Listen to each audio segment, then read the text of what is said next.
Bismillahirrahmanirrahim. Assalamualaikum warahmatullahi wabarakatuh.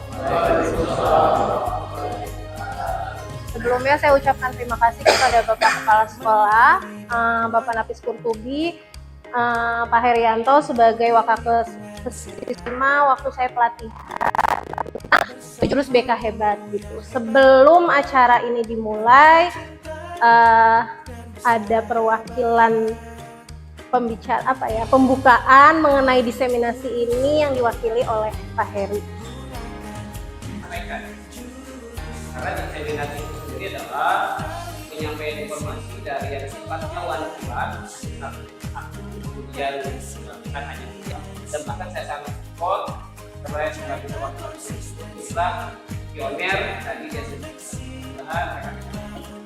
ini tuh awal mulanya Kemendikbud itu meminta sebenarnya tidak hanya guru BK, jadi guru non BK gitu ya. Dan kenapa sih disebut jurus? Jurus itu adalah strategi, di mana diharapkan yang tadinya strategi pembelajaran itu banyak dipres menjadi 7. Diharapkan semua guru mempunyai skill ini, mempunyai kemampuan ini yang nantinya diterapkan kepada murid-murid, pada siswa-siswa, agar siswa bisa merasakan lingkungan sekolah yang aman, nyaman, dan menyenangkan, menggembirakan gitu ya, dengan guru BK.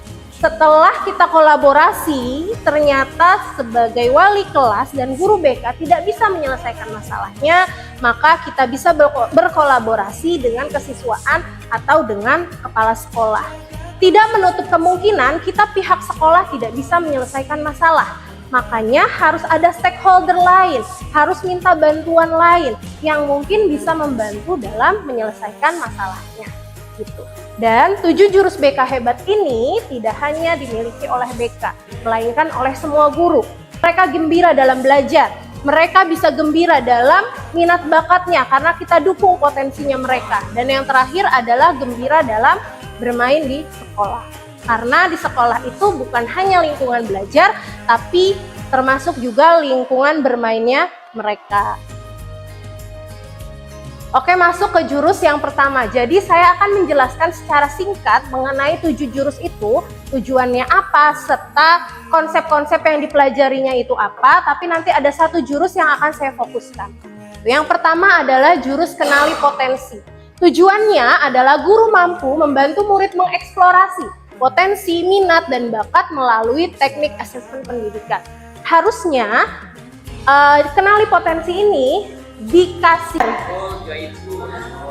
bukan visual, auditori, dan kinestetik. Nah, setelah kita mengetahui itu, berarti kita tahu nih, oh iya anak ini itu gaya belajarnya visual. Berarti media pembelajaran yang harus kita siapkan itu seperti apa sih? Gitu. Oh iya anak ini auditori, berarti gaya gerakan. Misalkan dia gerakin kaki atau dia belajar sambil berjalan di dalam kelas. Selagi memang itu tidak mengganggu dan kita bisa memahami well of choice dan mindfulness. Well of choice ini adalah pilihan, roda pilihan. Jadi ketika kita atau ketika murid kita sedang mengalami emosi, pilihan apa nih? Misalkan dengan cara saya harus mendengarkan musik dulu biar diri saya tenang. Nah, well of choice itu biasanya tiap orang berbeda-beda. Bagaimana caranya bisa menstabilkan emosi Bapak Ibu untuk tenang kembali dalam menghadapi situasi yang ada, seperti itu. Yang ketiga itu adalah tumbuhkan resiliensi atau daya lenting, kemampuan siswa ketika jatuh dia bisa bangkit lagi. Itu yang namanya resiliensi. Guru membantu murid membentuk growth mindset atau pikiran yang bertumbuh. Jadi ketika murid itu merasa gagal, dia tidak putus asa. Tapi bagaimana caranya kita menumbuhkan growth mindset ini agar siswa itu bisa berkembang kembali, bisa bangkit lagi. Itu misalnya kegagalan dalam pelajaran, dia nilainya jelek. Tapi gimana kita bisa menyemangati ya? Walaupun dapat jelek, nanti ada saatnya ketika kamu belajar, kamu akan bisa dapat yang nilainya lebih maksimal lagi. Seperti itu. Konsep yang dipelajarinya adalah daya lenting resiliensi, pola pikir bertumbuh, keterampilan menumbuhkan resiliensi anak dalam menghadapi kesulitan dan bangkit dari kegagalan. Mampu mengembangkan pembiasaan karakter positif kepada murid yang dikembangkan berdasarkan nilai-nilai agama dan budaya bangsa. Nah, ini untuk menumbuhkan konsistensi pada siswa memang susah, tapi ketika kita menjalaninya perlahan, semua akan terlaksana dengan baik. Mungkin anak bisa konsistensi. Contohnya apa? Yang 7 kebiasaan Indonesia hebat, salah satunya itu kan adalah bangun sama guru yang hebat, penuh cinta dan bersahabat, mendidik dengan tulus, gunakan 7 jurus, jaga konsistensi dan jalin koneksi, membangun kolaborasi dan menata situasi.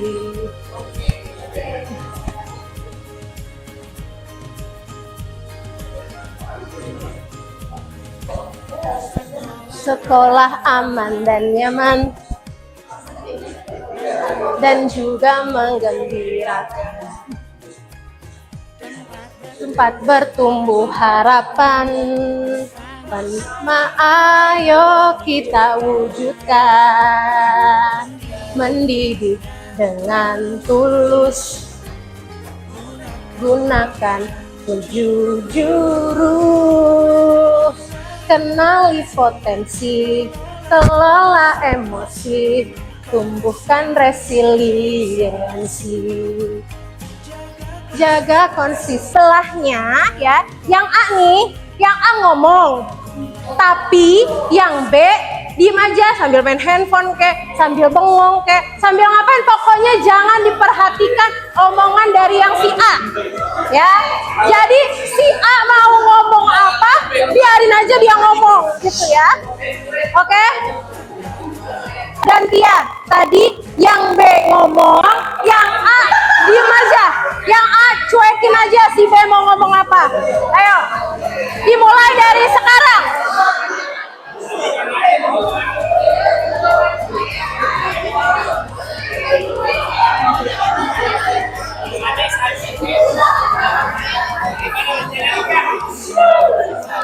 Oke, selesai. Nah, Pin, diemin aja.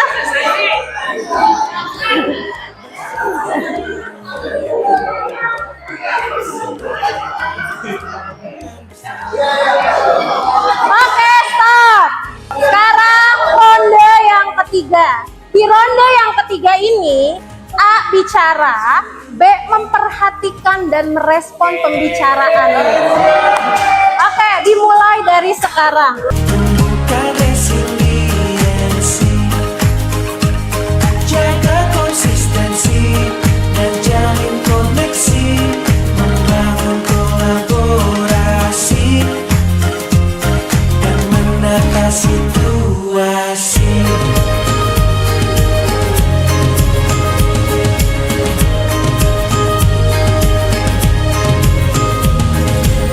Sekolah aman dan nyaman dan juga menggembirakan, tempat bertumbuh harapan. Bersama ayo kita wujudkan, mendidik dengan tulus.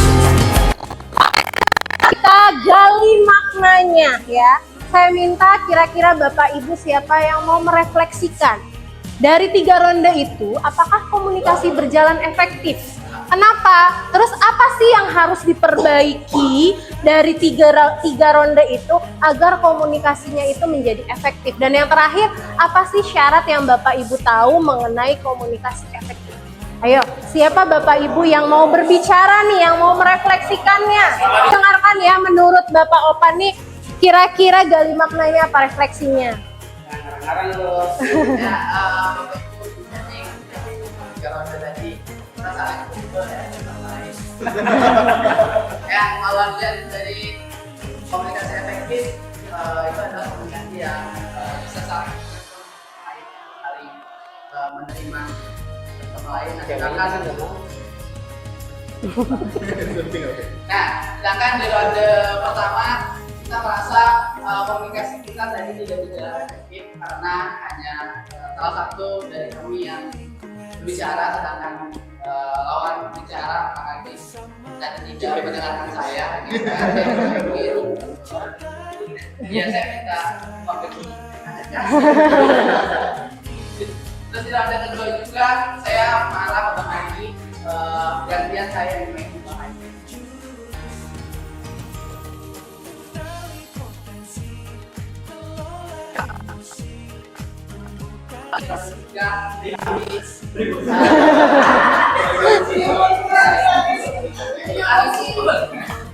Artinya kami melakukan komunikasi efektif, Bang Agi menerima apa yang saya bicara dan sebaliknya Bang Agi melakukan atau bicara dan saya respon baru.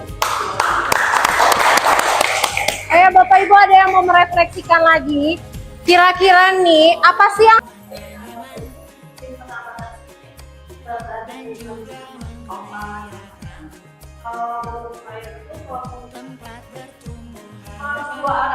iya. Jadi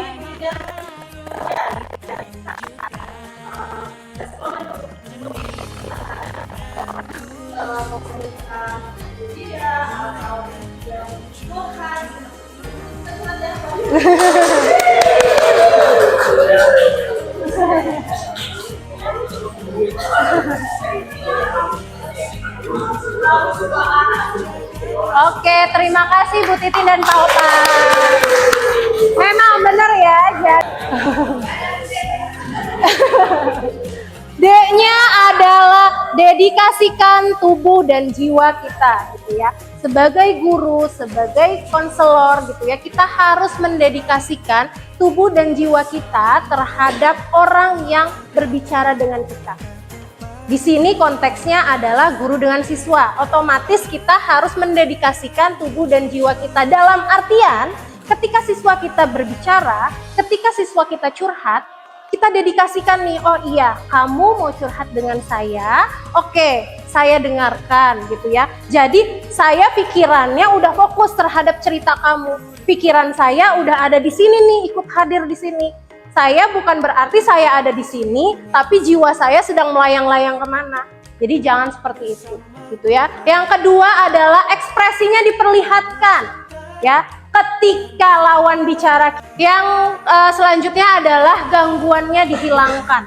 Ketika kita lagi mendengarkan cerita anak-anak kita, murid-murid kita, gitu ya. Jangan sampai ada gangguan-gangguan. Kita lagi dengerin nih, tahu-tahu ada chat, tahu-tahu ada telepon. Jadi anaknya lagi cerita, kita ngangkat. Jadi sekiranya kalau misalkan ada yang mau cerita, jangankan siswa deh, sesama rekan kerja kita mau saling cerita, tapi teman kita yang dengerinnya, tadu ya, balas chat dulu, tadu ada telepon. Kan kita kayaknya, udahlah, udah males ceritanya, udah kemana tahu tuh ceritanya gitu kan ya. Jadi jangan sampai ada gangguan-gangguan yang lain. Fokuskan kalau memang anak itu lagi butuh cerita dengan kita. Yang selanjutnya,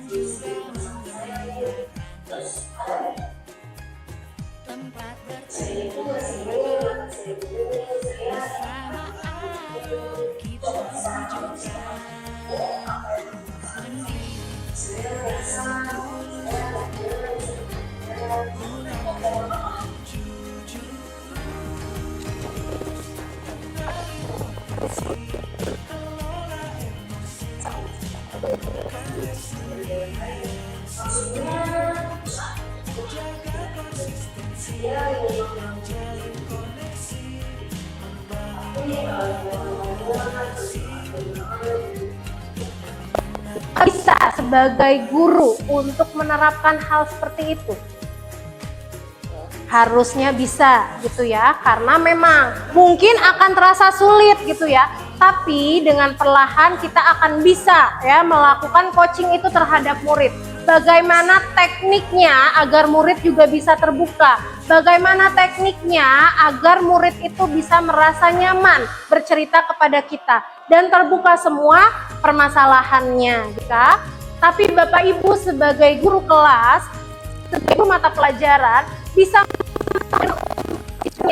menjadi koneksi dengan siswanya secara baik gitu. Karena wali kelas adalah garda terdepan, garda yang utamanya ketika siswa memiliki masalah. Dan ketika wali kelas tidak bisa menangani, barulah kami pihak BK membantu dengan cara berkolaborasi gitu ya. Cerita ini terserah, bebas. Ceritanya mau yang bagaimana aja. Yang utama adalah asas kerahasiaannya dijaga.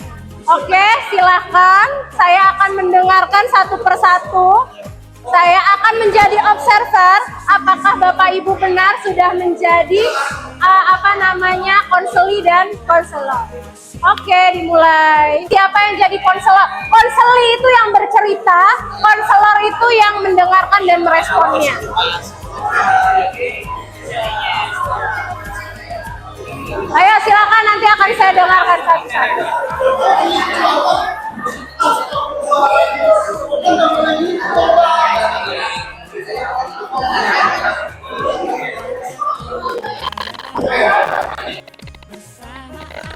Keinginannya dia tuh sebenarnya apa? Terus kira-kira tanggung jawabnya dia terhadap masalahnya dia itu apa?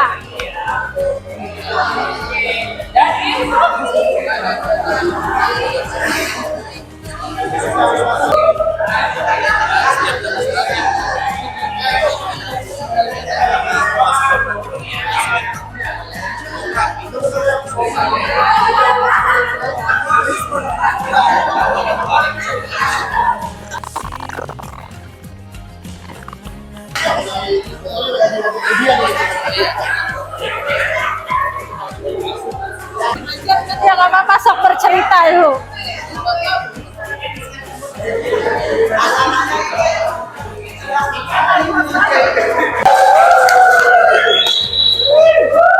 Benar, mempraktekkan seperti siswa dan muridnya gitu ya.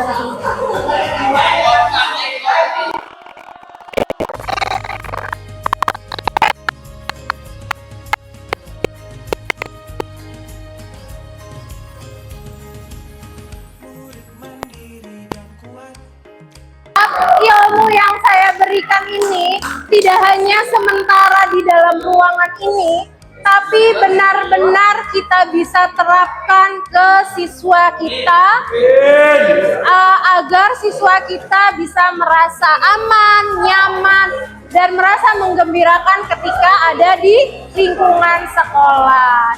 Oke, tepuk tangan untuk kita semua. Sekali lagi terima kasih Bapak Ibu atas waktunya. Semoga ilmu yang saya berikan bermanfaat. Wassalamualaikum warahmatullahi wabarakatuh.